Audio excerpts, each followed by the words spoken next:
Om Namo Bhagavate Vasudevaya. Om Namo Bhagavate Vasudevaya. Om Namo Bhagavate Vasudevaya. Vihaya Kamanya Sarvan Pumans Chariti Nispriha Nirmamo Nirahankara Sashanti Madhigachati. A person who has given up all desires for sense gratification, who lives free from desires, who has given up all sense of proprietorship and is devoid of false ego, he alone can achieve real peace. Those of you who were here last night may wonder why I'm speaking on the same verse tonight as I did last night. Well, the answer is that each verse of Bhagavad-gita is bigger than the whole universe. Bhagavad-gita is Krishna, non-different from Krishna. And all the universes emanate from Krishna. And certainly the knowledge, even in one word of Bhagavad-gita, is greater than all the mundane knowledge of the whole universe. If we take all the knowledge in all the libraries and all the universities of the world and compare it with one verse of Bhagavad-gita, then one verse of Bhagavad-gita is far more profound and meaningful. So it's not that last night we finished the discussion. Practically, you can hardly even begin the discussion because there's so much to say. Then again, we may think, well, the subject is so profound that how can we discuss it at all? And it's true that the topics of Bhagavad-gita are not very easy to understand. Nevertheless, this Bhagavad-gita is being distributed all over the world. And even persons like myself who have no background of Vedic culture or knowledge are able to understand it to some extent by the mercy of Srila Prabhupada. He also knew that this knowledge is almost inaccessible, especially for Western people. But he presented it in such a way that everyone, even without any background of Vedic knowledge, can begin to enter these topics. And actually, by studying this Bhagavad-gita as it is, particularly this book, many people all over the world are taking to devotional service. So, with the book comes Srila Prabhupada's mercy to that people can understand it also. So we should always remember that Srila Prabhupada is not just the founder of ISKCON, but he's the founder, Acharya of ISKCON. That he especially emphasized the role of his books, and by his grace, up to the present time, those who study and imbibe his books, they can associate with him and associate with Krishna. So coming to the subject matter of the verse that we're reading, there are several important points in this verse, but I particularly stressed the point, or the central point, that one who gives up material desires can attain peace. There was one subject I spoke about a little bit, but then I didn't fully develop it. I went off in a different tangent. Now I spoke about how in medicine there is treatment. In medical science there is treatment, but treatment means it's already come to, if you have to go for treatment, that means it's already come to a serious stage. So persons who lead a healthy life, they are less likely to have any medical treatment. People who, as is stated in Bhagavad-gita, actually, it was actually stated in Bhagavad-gita. What is that verse about? Yuktahara viharasya, yukta cheshtasya, karmasu, yukta swapnasya bhutasya, yogo bhavati dukkha. That one who practices yoga by the method of regulated eating, regulated sleeping, regulated activities, such a person can mitigate the material miseries by such practice of yoga. So if people lead a healthy lifestyle, it can save them from so many diseases. So, similarly, if we know that material desire leads to distress, then, just like if we understand that eating unhealthy foods or eating in unregulated fashion, one day you eat your meal at 1 o'clock, the next day you eat your meal at 4 o'clock. Or if we take snacks in between, we understand that we're going to have stomach problems. Or if we understand that by smoking cigarettes, we're likely to have serious health problems, then we don't do it. So better than going for treatment for lung cancer is not to smoke. So we should understand this point, that the endeavor for sense enjoyment leads to misery. Yehi sangsparshaja bhoga dukkhayonya evate adyantavanta kaunteya nateshu ramate buddhaha. Lord Krishna states in Bhagavad-gita that those who delight in the pleasures of the senses, actually they experience suffering. From the beginning of their endeavor, all the way through the endeavor, and right to the end of the endeavor, it's all suffering, suffering, suffering. Therefore, an intelligent person does not try to gain happiness by sense enjoyment. So many of the verses or many of the instructions in Bhagavad-gita are on the subject of controlling the mind, controlling the senses, becoming free from sense desires. So just like if we understand that leading an unhealthy life leads to sickness, therefore we should lead a healthy life that is intelligent. There's an English saying, prevention is better than cure. There are many things. You must have in Tamil similar things also. There's another English saying, a stitch in time saves 9. A stitch in time saves 9. Of course, nowadays people, they buy clothes which are already torn. That's a fashion. But the idea is if the cloth starts to get torn, then you put one stitch and it's mended. But if you wait, it gets worse. So the idea is that if there's some problem, you should... Chanakya says, Prabhupada used to quote that fire, disease and death, they should be immediately treated. Because if you don't, then immediately it'll become a very big problem. So this is common sense. There's this saying in English, common sense. I don't know if you have exactly the same in Tamil. But anyway, we can say that common sense is very uncommon. Just like they have on the cigarette packets. That first of all they put something, cigarette smoking is bad for health. And still people go on smoking.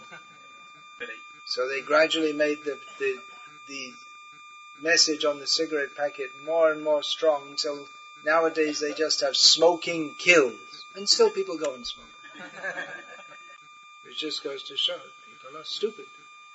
It's really janiya, shuniya, bisha, kainu. Knowingly they are taking poison. So, presuming that the people who study Bhagavad-gita, they are wanting to improve their life, and they are intelligent, and the same principle applies. Prevention is better than cure. You may say, I'm sick, and then I got treatment, and I feel so much better. But it would have been better if you didn't get sick in the first place. So if we can understand that material desire leads to misery, then nateshu ramate buddhaha. An intelligent person does not take part in the misery of material life. Now that applies at the individual level and at the social level also. Once in America, Srila Prabhupada met one police inspector in Chicago, in USA. Yeah.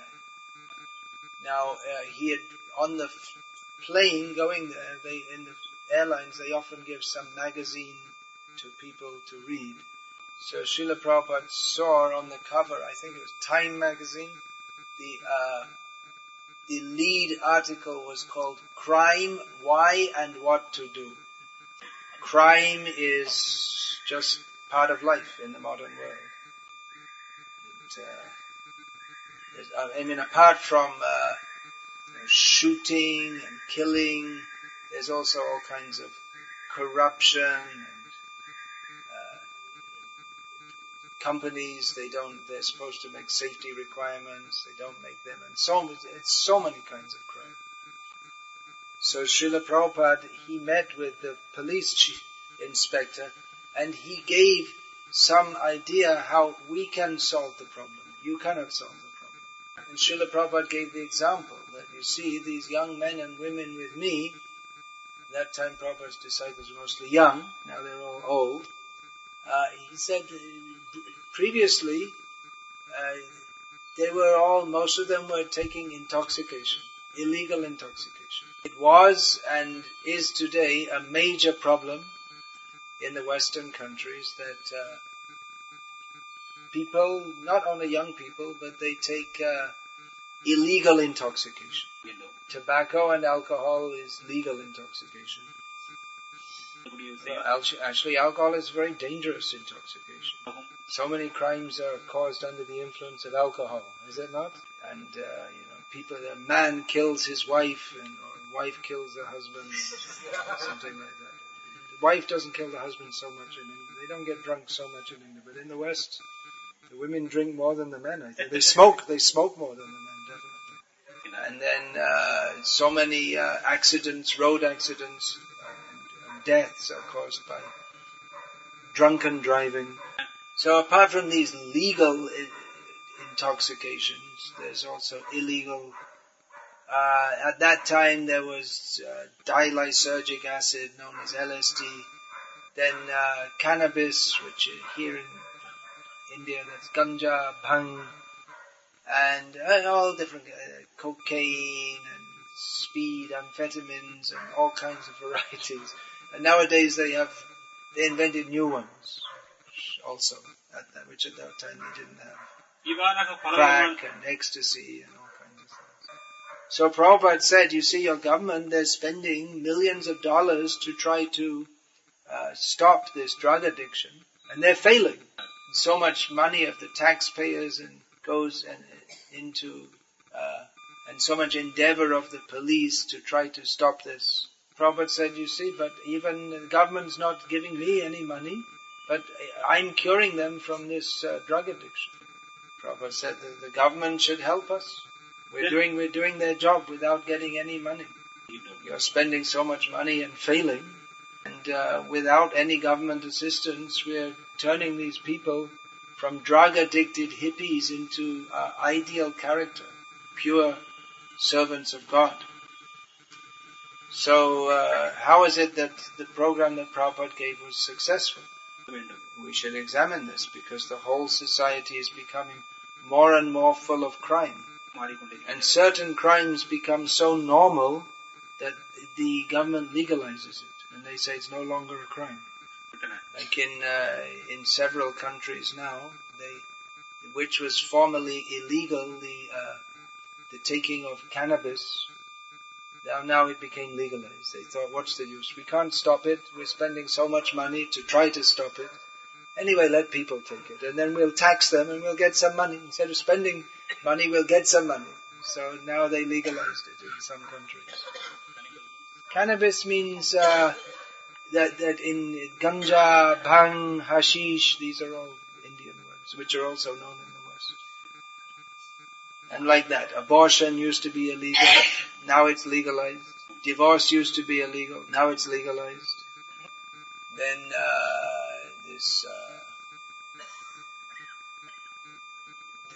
what was previously not, it wouldn't be allowed. In what kind of pictures they show in the magazines of women naked, semi-naked, which would not formerly be allowed. Now it's allowed. And the general idea is that, people should be allowed to indulge in whatever they like, as long as it doesn't harm anyone. In the West, about 50 years ago, they started having cinemas and movies and live theatre with naked scenes. And they said, well, you should not censor it, you should allow it. In the name of personal expression, freedom of expression. And the argument is, well, if it doesn't harm anyone, then what's the problem? People can choose to watch the movie or not watch it. And actually in Western culture also, there was a time when it was thought that the legs that should not be shown, then the women's dress went up a little bit, so a little bit of the leg. And then it went up and up and up.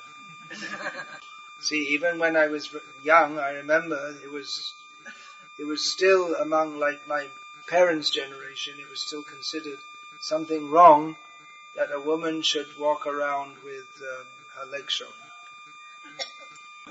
But gradually, everything's allowed.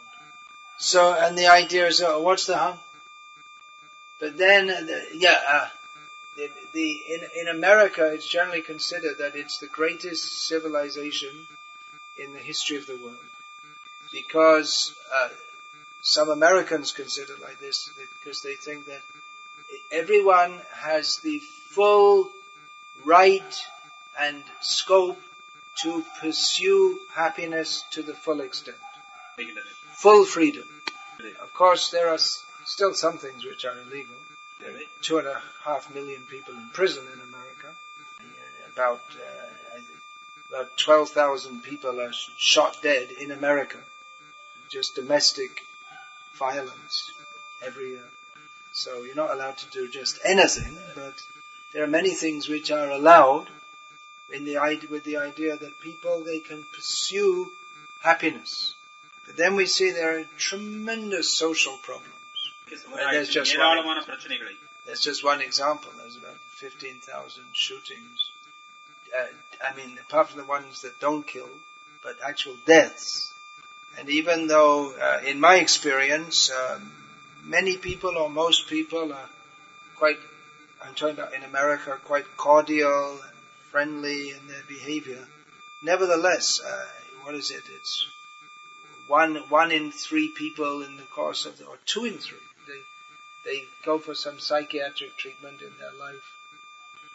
1 in 3 is taking some antidepressant drug. As Prabhupada said, they can't sleep without a pill, and they can't get any enthusiasm to work without any pill. So it's a very disturbed, distressed and confused society actually. People are not happy. Now from Bhagavad-gita we can find out why. That the very reason that they think will make them happy is causing all the problems. Yeah. That they are increasing material desires and that increases the disturbance. So how to solve the social problems? Well, the fire of material desire should not be decreased. That should be brought under control and if possible extinguished. They have a completely wrong idea about the purpose of human civilization. The animals, they live only for sense enjoyment. Human life is meant to rise above the platform of the animal, to rise above the platform of sensual desire. But in the name of civilization and progress, they're increasing material desire, and therefore they are increasing material problems. And therefore there are wars. Therefore there is social distress. Therefore everyone has problems. Often people come to me and they tell me, I have one problem. I tell them, you're very fortunate. Most people have many, many problems. Actually everyone has many problems. They don't find any peace in their life. See, the situation is so bad that the parents can't even trust their children. The man cannot trust his wife, the wife cannot trust the husband, and the parents, increasingly, they don't even care for the children, and the children, they don't care for the parents. In the West, it's at least in, maybe not in all the countries, but it's very common that the parents says, if the boy is still at home, or girl at age 18, he said, what are you still doing here? I looked after you long enough, get out of here, look after yourself. You think, I had enough trouble looking after you, now I want to enjoy myself, get out of my home, you're eating my food, get out, earn your own money. So the idea that life is meant for me to enjoy. So prevention is better than cure. If we can understand that the problem all the problems in society are caused because we have a misdirected aim of life. This Srila Prabhupada wrote. Misdirected aim of civilization. The whole civilization has a completely wrong idea of what is the purpose of life. So Srila Prabhupada, he composed these books in many ways not exactly like traditional commentaries. Of course, they are following the previous acharyas. Srila Prabhupada largely quotes the previous acharya. But he brought the ancient wisdom of Bhagavad-gita and Srimad Bhagavatam and showed how this applies in the modern context.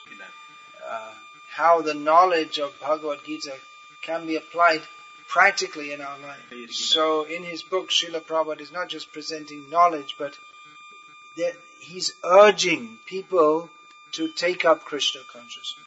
It's like in every line, in every word, in every drop of ink, there's like the rhythm, percussion going on underneath. Surrender to Krishna, surrender to Krishna, surrender to Krishna. So these books are the words of Krishna delivered through the acharyas and delivered through the acharyas and presented by Srila Prabhupada, who's the representative of Krishna and all the acharyas, with the message, the ancient message of Gita and Bhagavatam of how now in the modern age to surrender to Krishna. So, as always, I urge you to study Srila Prabhupada's books as much as possible. Not everyone is very educated. They may not need to study so much. Those who are educated, then it means their brain is full of more nonsense. So everyone should chant Hare Krishna mantra, which has the effect of Cheto Darpana Marjanam, cleaning the mirror of the heart of all the dirty things.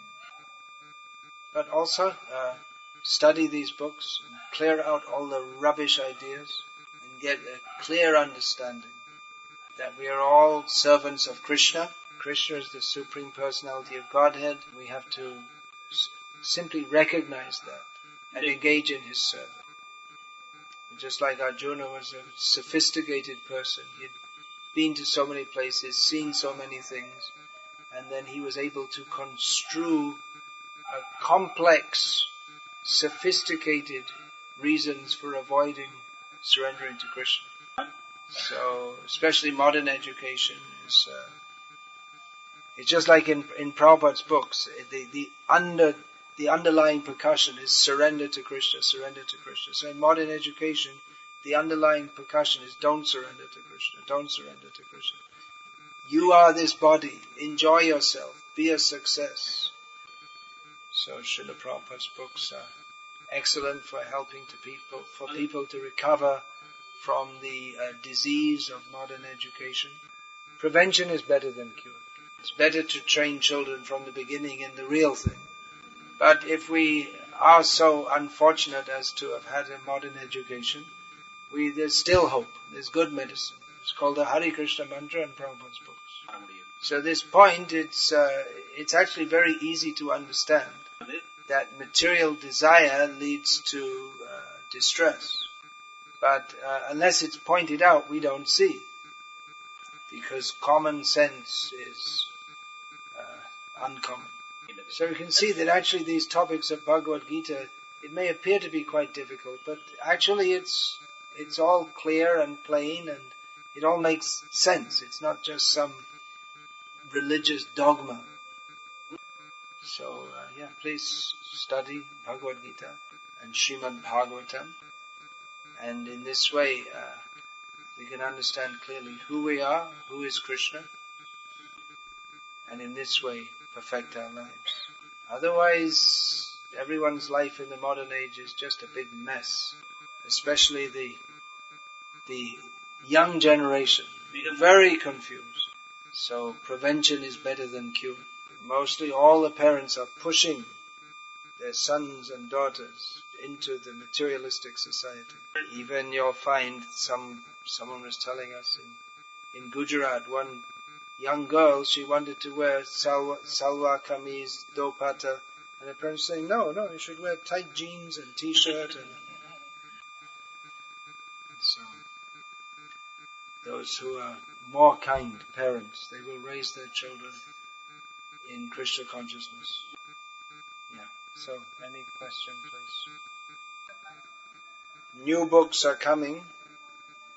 Does that mean that Prabhupada's books are incomplete? No, Prabhupada, as Prabhupada said, everything we need to become fully Krishna conscious is in his books.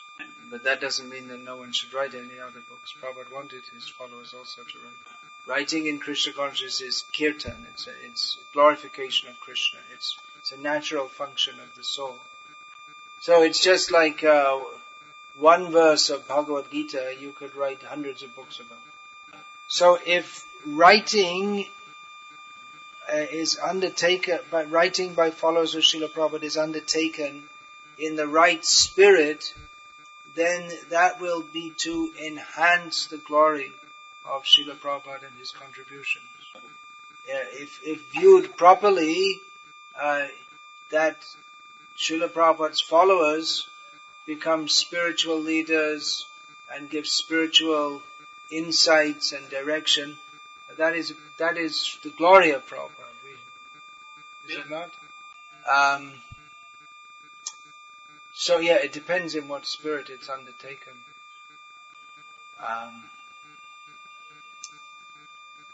There is a danger, as you said, that with so many books we should, it may be that Srila Prabhupada's books may take a second place. Well, that's the duty of Srila Prabhupada's followers to see that doesn't happen.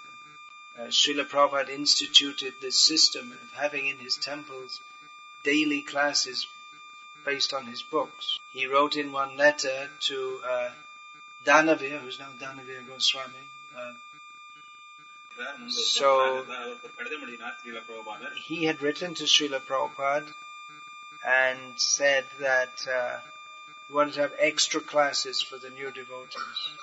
Srila Prabhupada wrote in reply that yes, that is a good idea, but the classes should all be based on my books. So it's really up to those who are actually followers of Srila Prabhupada to emphasize the importance of Srila Prabhupada's books.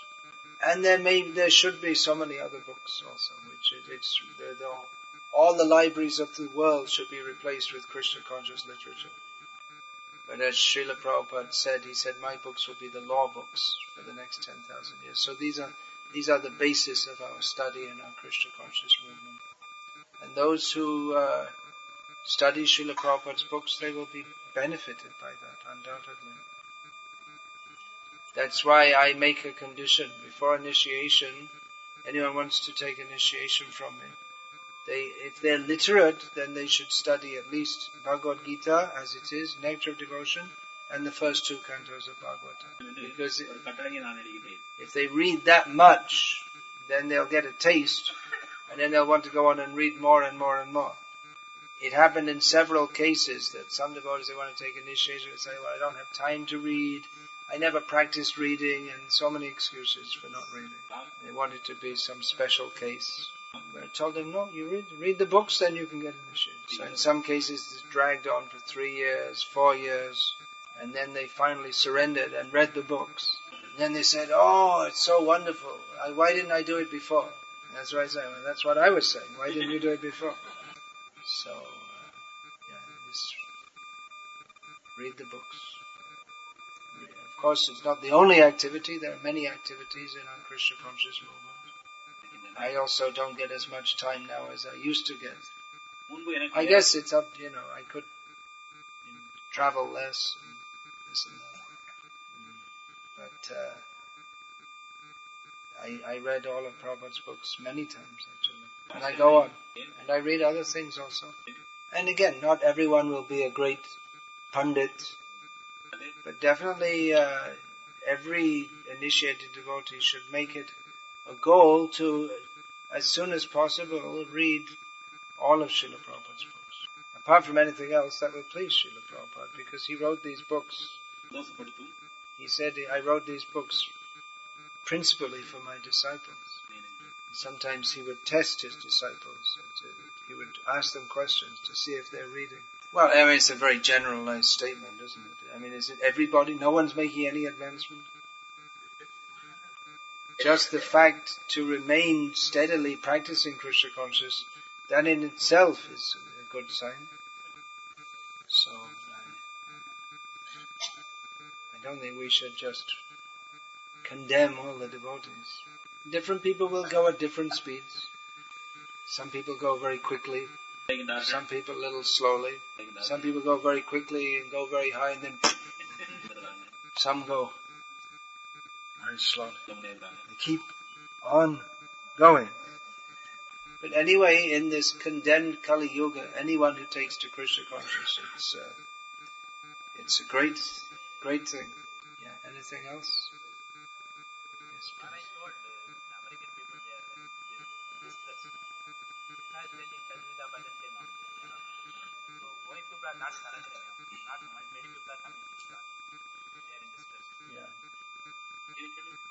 I said that people in America in general, they're very distressed, and Krishna says that among the 4 kinds of people that come to me are the distressed, so why are they not coming to us?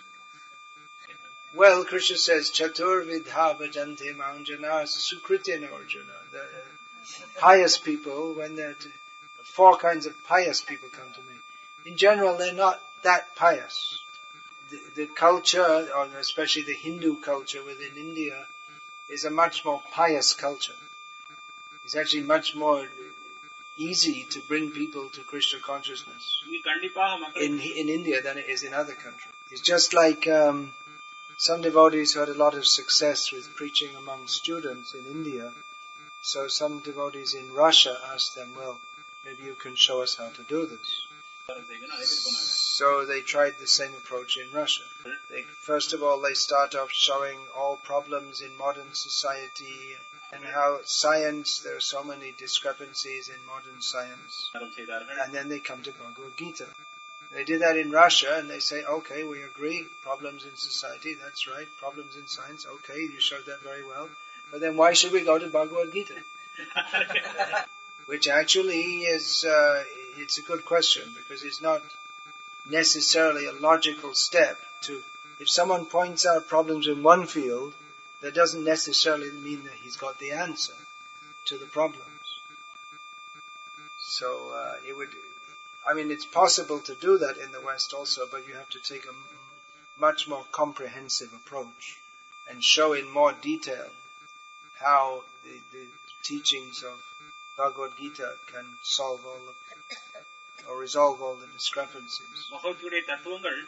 Whereas in India, because people have some natural faith in the Krishna consciousness, so if you can point out the problems and you can show yourself that you are leading a saintly life by following this, then people will tend to follow.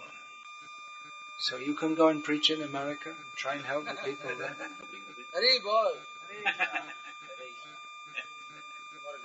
You would probably find it quite difficult, actually. You can imagine how difficult it was. Even with our movement established there, you'd find it quite difficult to preach. So how difficult it was for Prabhupada with no movement behind him. No one had any idea of any of these things. Some of Prabhupada's earliest followers, you could just about call them followers of some sort. They had some idea to decorate the storefront, which was Srila Prabhupada's first center. So they went to some Indian store. In those days there were not many Indian stores. It was considered very esoteric. And they bought different prints. Just like in Mathura they have Brijbasi prints. Here in Chennai they have, what is that? Khanna Brothers is Punjabi company. They have all pictures of demigods and everything. Yeah, I don't know if they're still in business then. Maybe they're now in the modern age they've finished. So they bought all these different pictures. So they put up the pictures around the storefront. They did it as a surprise to please Prabhupada. So they asked, they showed Prabhupada the pictures one by one. They asked, is this one all right or that one all right? Because, pictures of demigods wouldn't be very suitable. So they came to a picture of Hanuman and they asked Prabhupada, is this all right? Prabhupada said, oh yes, very good.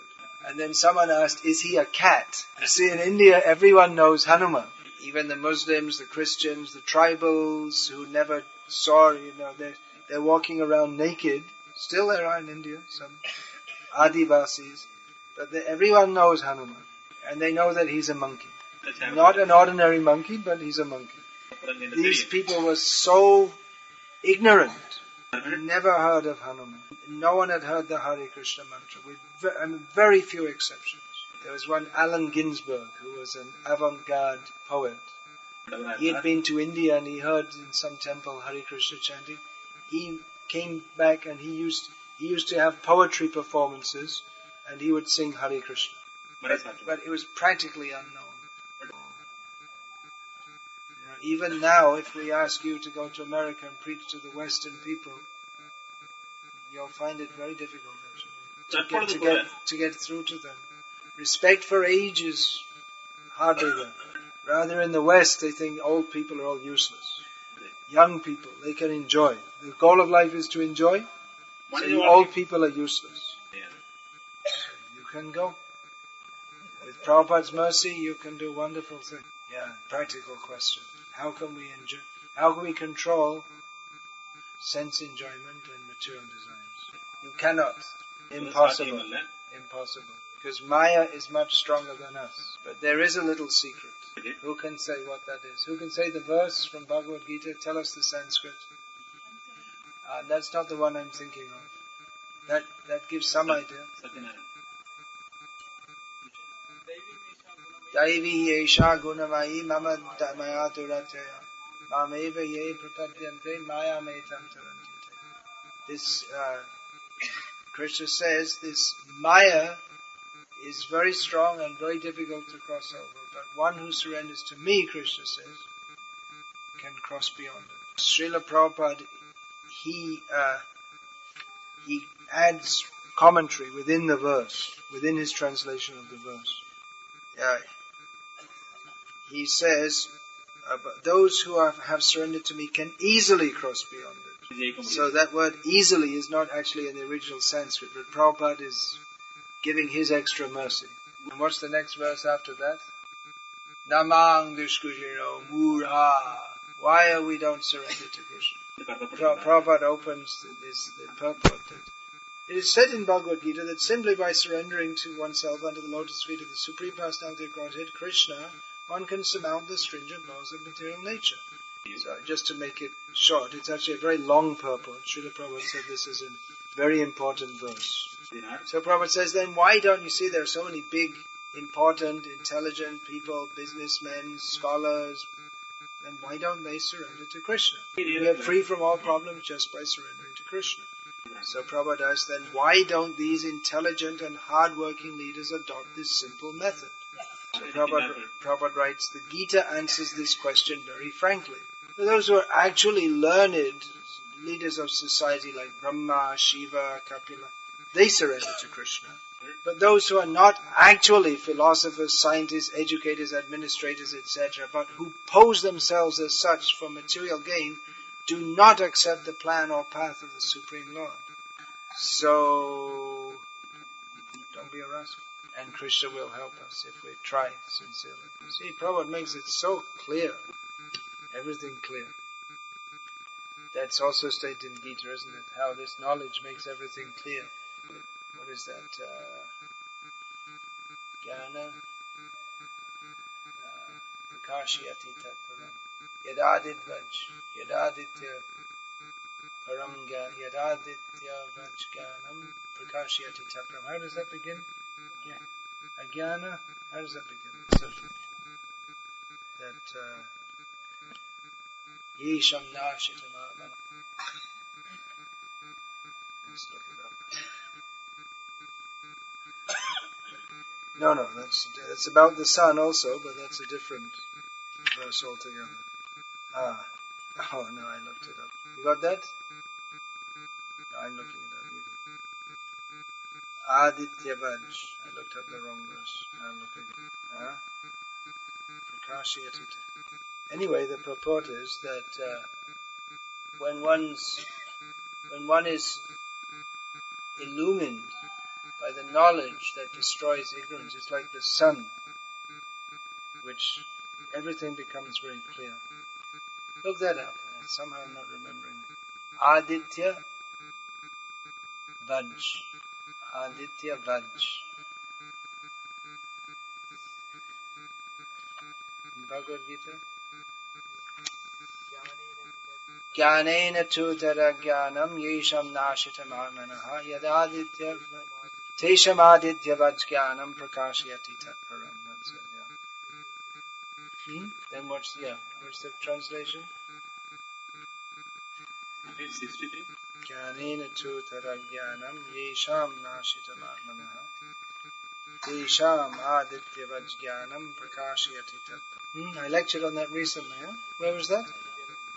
In Vellore. So, Hare Krishna. We'll finish there. Thank you very much.